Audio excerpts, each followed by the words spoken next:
ओम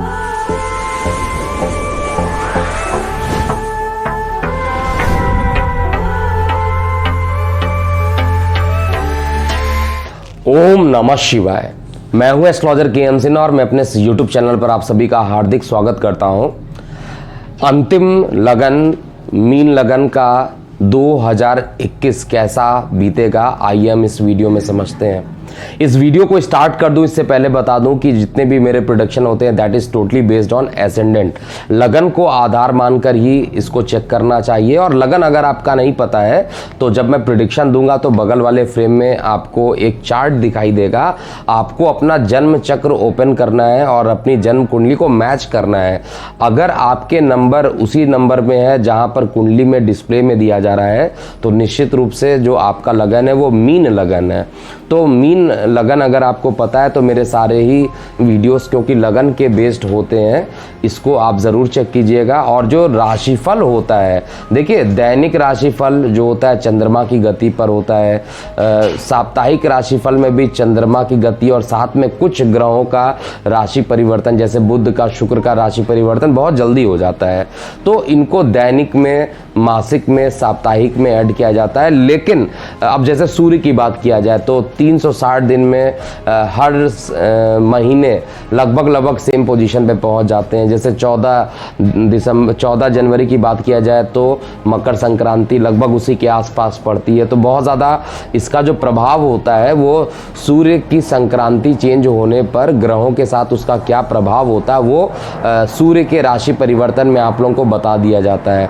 फिलहाल क्योंकि ये वार्षिक राशिफल है, वार्षिक फलादेश है, तो इसमें केवल हम उन ग्रहों को इन्वॉल्व करेंगे जो लंबे टाइम तक एक जगह पर रहते हैं, और लंबे टाइम तक जो ग्रह एक जगह पर रहेंगे उनका प्रभाव ज़्यादा रहेगा। जैसे शनि ग्रह है, शनि ग्रह 2.5 साल एक ही राशि में रहते हैं, उसका प्रभाव ज़्यादा रहेगा। देवगुरु बृहस्पति 11 महीने एक ही जगह पर रहते हैं, उनका प्रभाव ज़्यादा रहने वाला है। और साथ में राहु केतु लगभग 1.5 साल एक ही राशि में रहते हैं, उनका ज़्यादा प्रभाव पड़ेगा। मंगल 45 से 90 और कभी कभी 180 दिन तक भी राशि परिवर्तन करते हैं, तो उसका भी ज़्यादा प्रभाव होगा। तो इन्हीं ग्रहों को समायोजन करके वार्षिक राशिफल बनाया जाता है। तो वार्षिक राशिफल में हालांकि मैं सूर्य को भी उतना ही इंपॉर्टेंस दूंगा जितना चंद्रमा को और बुध और शुक्र को दूंगा, लेकिन ज़्यादा फोकस जो रहेगा स्थिर राशि ना परिवर्तन करने वाले ग्रहों पे ज़्यादा रहेगा। और अंत में जब इस वीडियो का जब अंतिम होगा उसमें मैं बताऊंगा प्रत्येक मंथ आप पर इसका क्या क्या प्रभाव पड़ेगा। तो टाइम ना बेकार करते हुए स्टार्ट करते हैं। मीन राशिफल आपका कैसा होगा, मीन लगन वाले जातकों का ये पूरा साल कैसा बीतेगा। सबसे पहले शनि देव की बात करते हैं। देखिए 1 जनवरी से लेकर 23 मई तक शनि देव मकर में मार्गी रहेंगे। 1 जनवरी से 23 मई तक शनि क्या होंगे, मकर में मार्गी रहेंगे।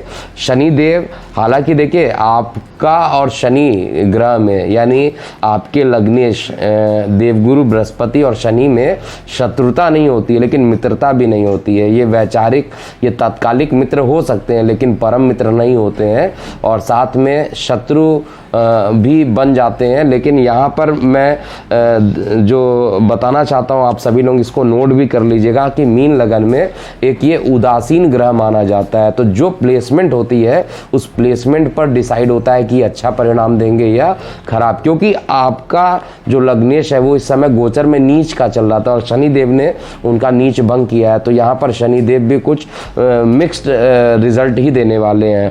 तो यहाँ पर शनिदेव का जो प्रभाव रहेगा आपको कार्यों में विलंब कराएंगे और मेहनत ज़्यादा बढ़ाने वाले हैं। साथ में आपके संतान के लिए बिल्कुल भी अच्छा प्रभाव ये नहीं देने वाले हैं और मानसिक रूप से आपको ज़्यादा परेशान कर सकते हैं, लेकिन आयु बढ़ाएंगे और जो कार्यों में विलंब हो रहा था उसको भी दशम दृष्टि से सही करेंगे। 23 मई से लेकर 11 अक्टूबर तक शनि मकर में वक्री रहेंगे, और जब वक्री रहेंगे तो ये प्रभाव और तेजी से बढ़ेगा। 11 अक्टूबर से ये ये पुनः मार्गी हो जाएंगे। तो जब ये मार्गी होंगे तो इस ड्यूरेशन में भी जो प्रभाव रहेगा वो आपका मार्गी वाला रहेगा। तो कुल मिलाकर शनि को इस साल कहीं पे भी मूव नहीं करना है। आपके लगन से एकादश में रहेंगे तो बड़े भाई बहनों का भी सहयोग दिलाएंगे, लेकिन हर कार्य में विलंब करा देंगे। जो मेन प्रॉब्लम होगा वो संतान से या शिक्षा के क्षेत्र में डिले और कराता हुआ मेरे को प्रतीत यहाँ पर दिख रहा है कि डिले हो सकता है। शिक्षा अपूर्ण तो नहीं कहूँगा, लेकिन शिक्षा में थोड़ा एक्सटेंशन होना, डिले हो जाना, कुछ ना कुछ ऐसे कारण होंगे जिसमें विद्यार्थी वर्गों के लिए काफ़ी नुकसानदायक 2021 में देख पा रहा हूँ। इसके बाद आपके लग्नेश की बात करता हूँ। देवगुरु बृहस्पति की बात किया जाए तो देवगुरु बृहस्पति नीचभंग राजयोग बनाकर अपने कारक भाव में एकादश में बैठे हैं। तो निश्चित रूप से यहाँ पर आपके छोटे भाई बहनों को कठिनाई पूर्वक लेकिन बाद में आपके मान पद प्रतिष्ठा को भी ये वृद्धि कराएंगे। कुछ समय के लिए वैचारिक रूप से कहा जाए तो मतभेद उत्पन्न हो सकते हैं, लेकिन बाद में कठिनाई के साथ ही ये मतभेद दूर हो जाएंगे और आपके पराक्रम को ये बढ़ाएंगे।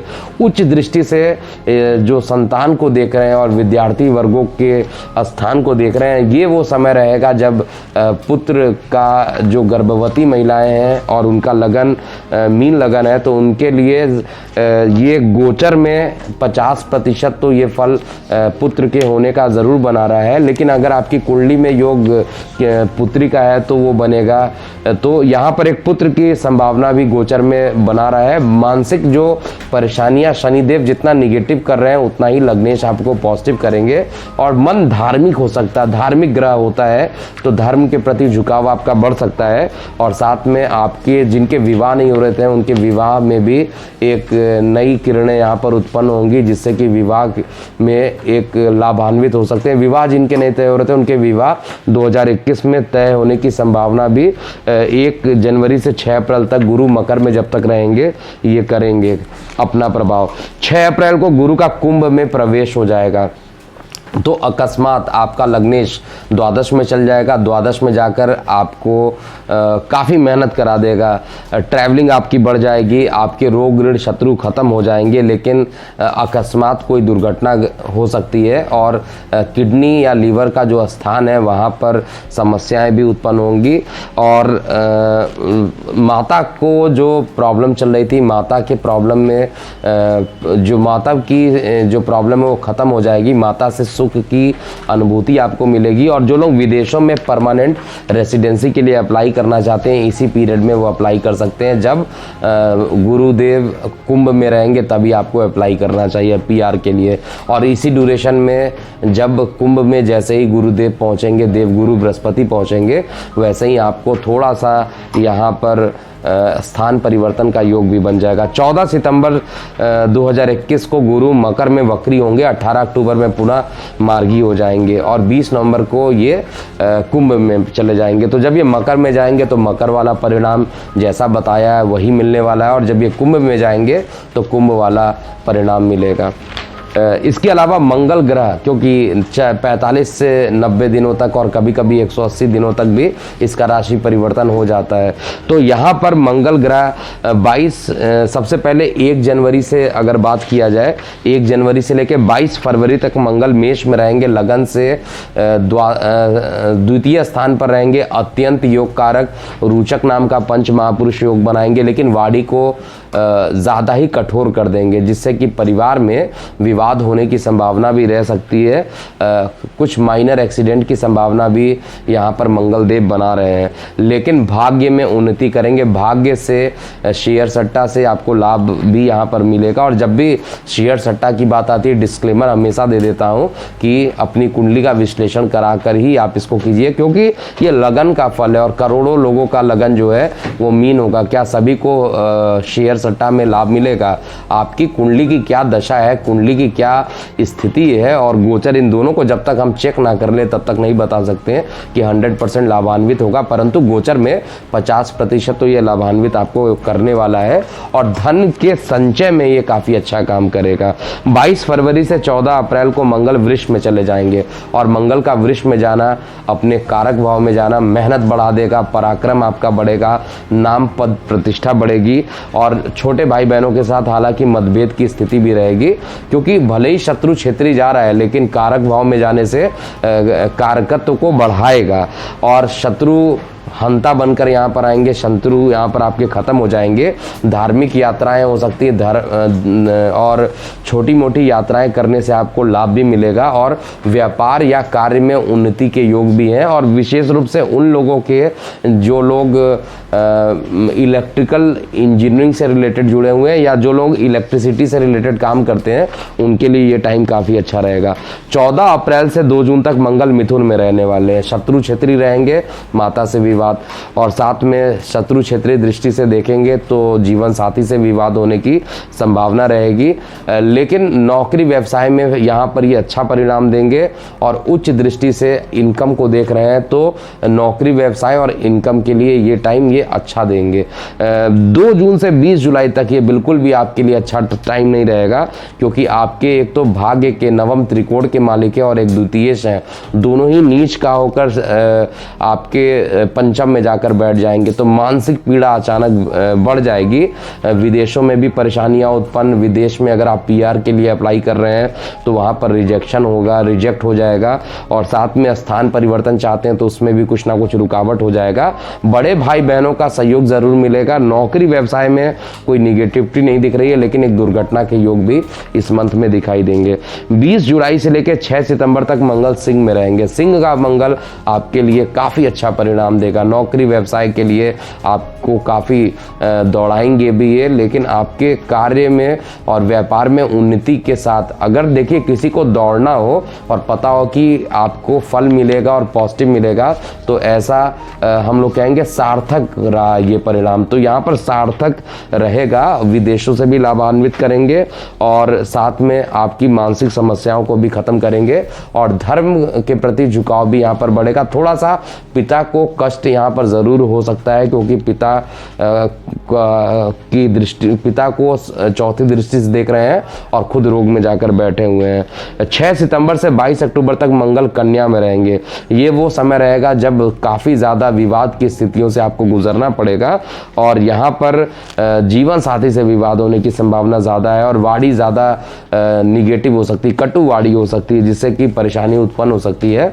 धन संचार के लिए अच्छा और साथ में मानसिक परेशानियों को भी ये खत्म करेगा। नौकरी व्यवसाय के लिए तो मंगल देव इस पूरे साल आपके लिए अच्छा और दया दृष्टि बनाकर रखे हुए हैं। 22 अक्टूबर से 5 दिसंबर तक मंगल तुला में रहेंगे। तुला का जो मंगल है ये बहुत अच्छा परिणाम नहीं देगा, कई बार काम बनते बनते रोक देगा और साथ में इनकम के साधनों में भी रुकावट लाएगा, लेकिन बड़े भाई बहनों का सहयोग मिलने से उसमें भी रुकावट में कमी हो जाएगी और कार्य आपके सार्थक हो जाएंगे। छोटे भाई बहनों से मतभेद हो सकता है, लेकिन नौकरी व्यवसाय में आप लाभान्वित रहेंगे और धन का संचय भी कर पाएंगे।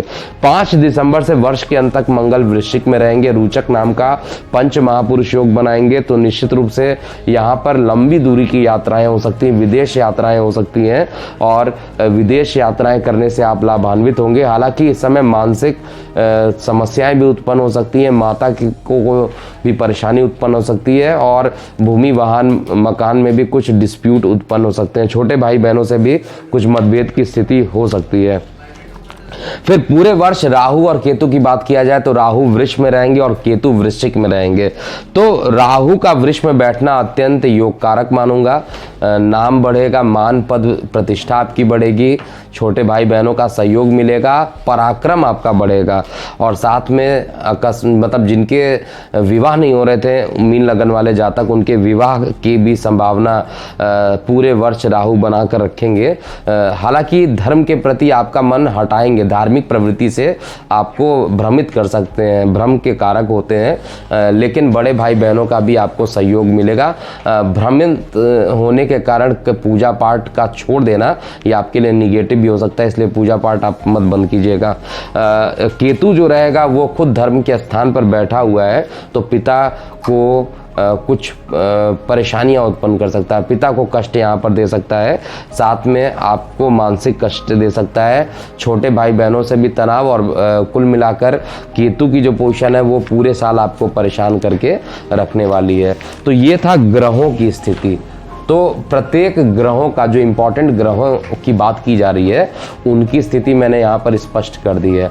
अब प्रत्येक माह कैसा बीतेगा, क्योंकि कुछ टाइम आपने देखा होगा अच्छा होगा, कुछ टाइम खराब होगा, तो सबको मिलाकर प्रत्येक मंथ वाइज, प्रत्येक मंथ आपका कैसा बीतेगा, इसको की पॉइंट के रूप में मैं आपको बता रहा हूँ जल्दी से जल्दी, ताकि आपका भी टाइम वेस्ट ना हो। इसको नोट करते हुए चलिएगा। देखिए, सबसे पहले जनवरी की बात करें तो निश्चित रूप से आय के साधन बढ़ेंगे, नौकरी व्यापार के क्षेत्र में उन्नति रहेगी और धन संचार के योग भी यहाँ पर बनेंगे, मान पद प्रतिष्ठा भी बढ़ेगी। ओवरऑल जनवरी का महीना जो है मीन लगन वाले जातकों के लिए अत्यंत श्रेष्ठ होने वाला है। फरवरी के महीने में शत्रु खत्म हो जाएंगे, आपके शत्रु की कमी हो जाएगी। शत्रु कम होना अच्छा इंडिकेशन है, लेकिन पिता के स्वास्थ्य में लगातार गिरावट होगी, जो कि एक चिंता का विषय है। और शत्रु आपको, क्योंकि आपके पराक्रम भाव में अंगारक दोष बनेगा, तो शत्रु आपके मान पद और प्रतिष्ठा को गिराने की कोशिश करेंगे और थोड़ा सा आलस्य का प्रवेश भी आपके शरीर में हो सकता है। मार्च का जो महीना रहेगा, ये सामान्य रूप से आपके जीवन साथी का सहयोग मिलना, लेकिन स्ट्रेट फॉरवर्ड बोल देने से कई लोगों से लड़ाई झगड़े भी यहाँ पर हो सकते हैं और छोटे भाई बहनों का कष्ट अभी भी आपको झेलना पड़ेगा। आय के साधन बढ़ेंगे, आय के साधन में कहीं पे भी कोई दिक्कत नहीं दिख रही है। नौकरी व्यवसाय में मुझे कहीं पे भी कोई प्रॉब्लम मीन लगन वाले जातकों पर नहीं देख पा रहा हूँ। इसके अलावा अप्रैल महीना आपके लिए राजनीतिक सफलता लेकर आ रहा है और साथ में शरीर में आलस्य की भी उत्पत्ति हो जाएगी। मंगल नीच के रहेंगे तो मानसिक तनाव भी आपको इस ड्यूरेशन में मिलेगा। तो अप्रैल का महीना बहुत अच्छा बीते ऐसा मुझे नहीं दिखाई दे रहा है, मिश्रित रहेगा, एवरेज से कमजोर रह सकता है। मई का मंथ पुनः आपके लिए एक बार अच्छा रहेगा, लेकिन यहाँ पर जो सूर्य और राहु एक साथ होंगे, सूर्य को जो आंशिक ग्रहण लगेगा, ये आपके पराक्रम को थोड़ा सा, कार्य व्यवसाय आपके बढ़ते रहेंगे, लेकिन शत्रु भी उसी के हिसाब से बढ़ेंगे और शत्रु बढ़ने के कारण आपको परेशानियों से जूझना पड़ेगा। परेशानी बढ़ेगी तो आपके मान पद प्रतिष्ठा पर शत्रु आपको हानि पहुंचा सकते हैं। आपको इस पूरे ड्यूरेशन में, यानी मई की बात किया जाए और जून, ये दोनों मंथ बहुत अच्छा नहीं बीतने वाला है। इस समय विष्णु सहस्त्र नाम का आपको पाठ लगातार करना चाहिए, जिससे कि आपको लाभान्वित हो, आपकी नकारात्मक ऊर्जा जो है वो शरीर से निकल जाए और सकारात्मक ऊर्जा में परिवर्तित हो जाए। जून जुलाई की बात किया जाए तो जुलाई में जाकर स्थिति थोड़ी ठीक होगी, लेकिन मानसिक पीड़ा अभी भी बढ़ेगी। पिता के साथ मतभेद की संभावना भी यहाँ पर बढ़ेगी, लेकिन जितने शत्रु मान पद प्रतिष्ठा को कम कर रहे थे, अब वो खत्म हो जाएंगे, शत्रु खत्म हो जाएंगे। और जैसे ही मंगल का प्रवेश हो चुका है आपका, जैसे ही सिंह में प्रवेश होंगे मंगल और साथ में सूर्य भी आ जाएंगे, शत्रु पूर्ण रूप से खत्म हो जाएंगे। और शत्रु का खत्म होना, ओवरऑल मई और जून थोड़ा कठिनाई पूर्वक देख रहा हूँ, जुलाई आपके लिए अच्छा बीतता हुआ दिखाई दे रहा है। अगस्त का महीना ये सबसे अच्छा आपका बीतने वाला है, लेकिन किडनी में जिनको समस्याएं होती हैं, जो डायलिसिस पर है, जिनको किडनी से समस्याएं हैं, उनके लिए बहुत खराब महीना भी ये बीतने वाला है। सितंबर और अक्टूबर की बात किया जाए तो सितंबर में जीवन साथी के साथ वैचारिक मतभेद हो जाना, स्थान परिवर्तन के योग होना और दूर संचार माध्यमों से लाभान्वित होना, और गायन क्षेत्र में जो लोग हैं उनके लिए एक अच्छा अवसर भी आपको यहाँ पर प्राप्त होगा। इसके अलावा अक्टूबर के बाद नवंबर दिसंबर महीना भी आपका सामान्य रूप से अच्छा ही बीतने वाला है। नवंबर दिसंबर लगभग सभी लगन वाले जातकों के लिए एक अच्छा बीतेगा, मैंने चेक किया हुआ है। तो ये था पूरा 2021 और मीन लगन वाले जातकों के लिए कैसा बीतेगा। एक बार पुनः बता दूं कि कुंडली एक्सपर्ट की टीम ने जो अपने प्रोडक्ट लॉन्च किए हैं, एक तो आपको के बाद नवंबर दिसंबर महीना भी आपका सामान्य रूप से अच्छा ही बीतने वाला है। नवंबर दिसंबर लगभग सभी लगन वाले जातकों के लिए एक अच्छा बीतेगा, मैंने चेक किया हुआ है। तो ये था पूरा 2021 और मीन लगन वाले जातकों के लिए कैसा बीतेगा। एक बार पुनः बता दूं कि कुंडली एक्सपर्ट की टीम ने जो अपने प्रोडक्ट लॉन्च किए हैं, एक तो आपको कुंडली एक्सपर्ट का मोबाइल ऐप है, जहां पर अपने कुंडली को आप खुद चेक कर सकते हैं। बहुत टाइप के फ्री रिपोर्ट भी वहाँ पर अवेलेबल है, आप उसको चेक कर सकते हैं। और ये वर्जन अपडेट भी हो रहा है, कुछ ही दिनों में ये और अपडेट होकर आपको नया रूप भी कुंडली एक्सपर्ट का देखने को मिलेगा। और साथ में ज्योतिष विज्ञान वाली जो मैगजीन है, जो लगातार हम आप सभी लोगों के पास पहुंचा रहे हैं, चाहे वो PDF के माध्यम से हो, चाहे फिजिकल माध्यम से हो, हमारी टीम लगातार इसके लिए प्रयास कर रही है। और साथ में कस्टमाइज राशिफल, जो कि एक यूनिक प्रोडक्ट हम लोग दे रहे हैं, कंप्यूटराइज तो है लेकिन टेक्निकली स्टडी करने के बाद इसको कंप्यूटराइज बनाया जा रहा है। और ये मेरे पूरे अनुभव के आधार पर मैंने इसको डिज़ाइन किया है। तो इसको भी आप 1 मंथ का फ्री ट्रायल एक्टिवेट कर सकते हैं, जिससे कि आपकी मदद हो और ये साल आपका अच्छा बीते, ऐसी मैं भगवान से प्रार्थना करता हूँ। अभी के लिए इतना ही। मैं हूँ एस्ट्रोलॉजर KM सिन्हा। ओम नमः शिवाय।